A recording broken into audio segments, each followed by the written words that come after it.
what I want to ask, when they attacked you or something, did you study some martial arts, or the black people that were, how they were? Yeah, when we defended ourselves, especially in the African American community, there was a thing about, learning how to defend yourself in the community. I mean, I grew up in a neighborhood. It wasn't extremely rough, but you had to know how to defend yourself. You had to know how to fight. So, I mean, in our neighborhood, fighting was something that we did for just sport. We would play gang fights, although it wasn't actually real gang fight, but we would have that kind of activity set up, where we would fight. We would break up into groups and just fight each other, and it was all in play. But we learned that, and then you had to be tough because there were certain, bullies in the neighborhood that you had to defend yourself against, or there was just you had a disagreement with somebody in the neighborhood, and a fight ensued. So we knew how to fight. So when we went to these other neighborhoods, in the white neighborhoods, and we were attacked, we knew how to defend ourselves. There was no running away from any attack. We defended ourselves and we stood up against that. Later on in my life, in the 60s, around 69, 68, 69, I went into a martial art school. I was trained in martial arts, and that helped me a great deal. That helped me a great deal when I was going to high school, and that helped me a great deal when I was in my neighborhood. What did you study? Taekwondo? I studied what they call ninjutsu. Ninjutsu is a form of different fighting arts. It's a conglomeration. It's not only punching and kicking, but it's throwing. It's like it has jujitsu components to it. It has kicking and punching. What they call that's called taijutsu. The art of the body art of mechanics of fighting. With your hands and striking and kicking and things of that nature. Also, what they call akijutsu, which is a form of throwing and manipulating and suppressing joints and twisting joints, to control your opponent, and also certain weaponry, ancient and modern day weapons, weapons that you use and weapons that you defend yourself against. So that's ninjutsu. How many years did you continue, and did you have any belt? Yeah, right now I'm a 10th degree. I'm the highest degree in my system, and I'm the 10th degree black belt, which is a red belt. From the black to red. That's I've been studying and training in art for 45 years. Yeah. Did you participate in any competition? I did some friendly competitions, and some competitions I've done, on an organized basis, But I was always, around people other martial artists, and that we used to exchange and we used to compete against each other. Not always in an organized setting, but there was always a lot of what they call kumite sparring, and exchanging arts and knowledge of each other's system.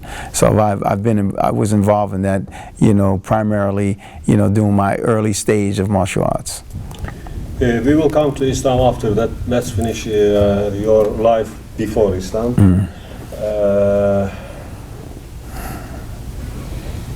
Which kind of student you were when you go to school, high school or other schools we have in? And according to your teacher, according to you, what's your personality, character, how you say in English, character? Character, yeah. Mm-hmm.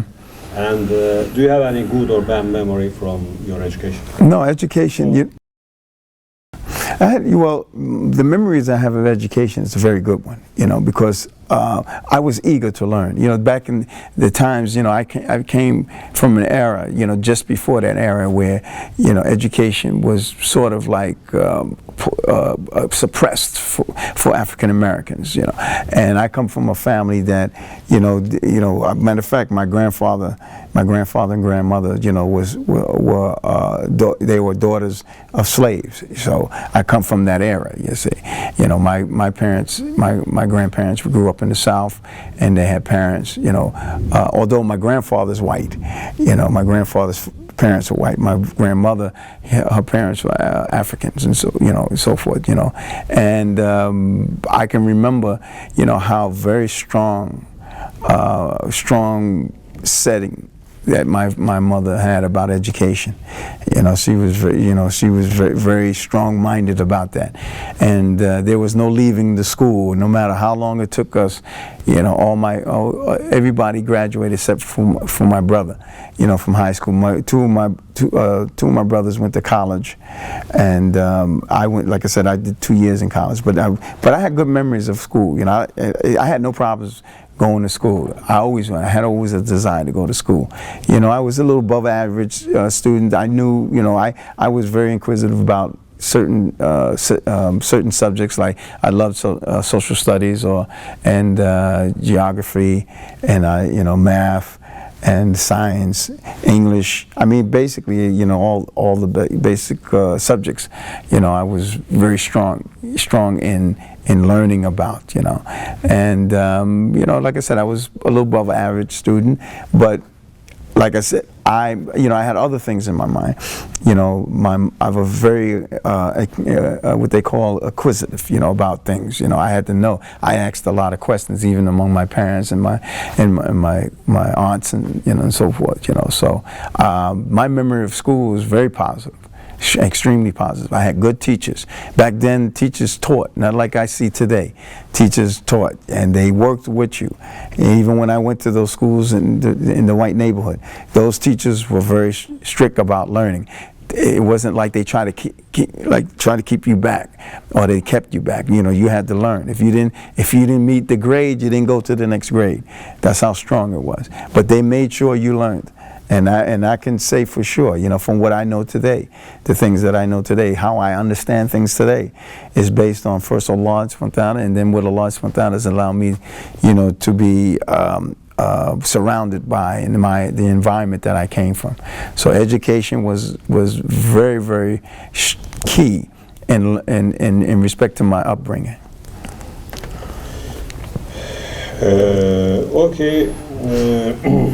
That's slowly come to Islam. I will ask you how you convert to Islam, but before that I ask, what do you know before Muslim and Islam, before learning Islam, before meeting Islam? Right. Now, in the beginning, I didn't know much about Islam, and all I knew the word Islam when I heard what they call the Nation of Islam, with Elijah Muhammad, and Malcolm X. Those are the things. That's the time I just heard about Islam, but I never knew anything. Nothing in detail, nothing really open. There were people in our neighborhood who were Muslim. Some were Sunni, or what they call Orthodox, Ahl Sunnah, and some were a part of the nation. And they both were propagating in my neighborhood. But the only thing is that I wasn't keen on them, on the idea that the nation and the people who were associated with it was used to say that the black man is God, and so I rejected that. I rejected that idea. I rejected that idea of man being God. And let me just tell you a little bit about my outlook on things like that religiously. I didn't even realize, even when I was in the Christian church, I didn't have this sense that Jesus was God, even though that's what they were promoting. But it wasn't promoted as strongly as I would have thought in my church, the church that I went to.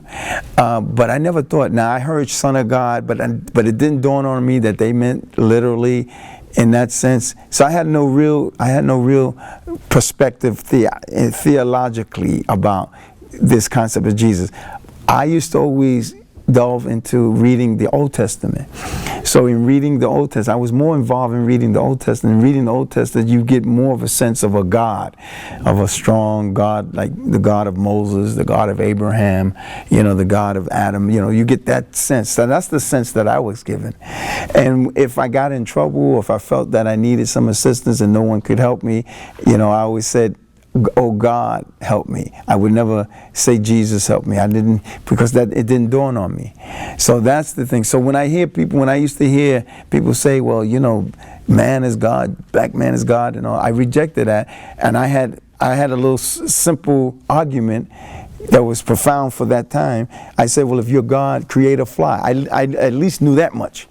that I knew these people weren't God. These are people I grew up with, and they were saying that now they're God. But they were getting that concept, from what they call the Nation of Islam then, who were given that impression, were trying to uplift the dignity of black folks during that time because of the segregation and Jim Crow and the racism and the prejudice and the discrimination that existed during that time, and blacks were really put down to that extent, to the lowest level. So they were trying to enact some kind of dignity.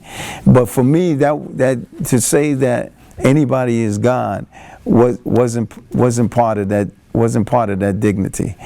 Then I came across individual. He was a student. That's when I was teaching martial arts in my neighborhood. And this individual was Muslim. He was one of the first Muslims in my neighborhood. And you're talking about it in the 60s. And he became my student. So at one point, I knew he was Muslim, and I seen the things that he used to do, make prayer and things like that. So my curiosity grew from that point, and I was very inquisitive now at that point, because I was inquisitive anyway. So I want to know, what is this? What are you doing? What are the rituals and practices that you are doing and performing? And then from there, the dawah, the invitation began. He began to tell me about Islam, and I had no argument, because it appealed to me.